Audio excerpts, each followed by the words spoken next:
tweyongerayo mu kibiina ekya NRM ng'agavaayo galaga nti kikyali kinywevu tebanaba kutyamu yadde ekibiina kya Honorable Robert Kyagulanyi ekya NUP.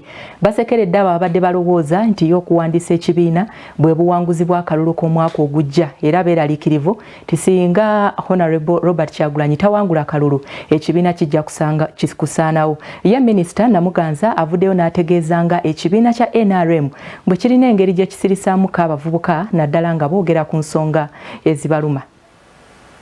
Kibadde kiseera kya ssanyu eri abawagizi b'ekisinde ekya People Power. Akitwala Robert Kyagulanyi mu video sabbiiti eno n'akyasanguza nga wekifuuse ekibiina ky'ebyobufuzi ekiwedde okuwandiisibwa. Kino kireeseewo okuteebereza nga Kyagulanyi ono abadde omuyimbi ate emisajja egy'okutunira entebe y'oku ntiko bwe gyeyongedde. Baddewo ebibuuzo bingi nnyo nga bannaffe beebuuza naddala abakulembeze abagenda okwesimbawo nti kabonero ki ke tugenda okukozesa. Olunaku lwa leero tubanjulidde akabonero ako ka manvuuli. Wabula abaka ba Paalamenti bwe twogeddeko nabo bagambye kino kirooto bulooto. This was a loose pressure group. And you know a pressure group, anybody can be there. They have no agenda. They have no clear leadership. They have no discipline and even identity. You don't know who is doing what where. So now that they have become a party, I think we can now engage with them at that level. But I can assure you they'll perform very dismally. Wabula President wa JEM Asumani Basalirwa asekedde mu nkwawa ng'agamba nti ekibiina kino ky'amaanyi. Tubaddeko wano omukago gwa TDA nga gulimu ebibiina eby'enjawulo ne tuwagira Oweekitiibwa Mama Mbabazi naye nga tuli bibiina bya njawulo. N'olwekyo kisoboka nnyo era amateeka gakikkiriza okubeera ow'ekibiina ekirala ate n'owagira omuntu ow'ekibiina ekirala naddala ng'ekibiina kyo tekirinawo candidate ng'ekyokulabirako. Ffe mu JEM twasalawo tugenda kuwagira Oweekitiibwa Bobi Wine kuba president. Era abantu oluusi babeerayo ng'ate bakuumya ebifo by'abaana bataliiyo.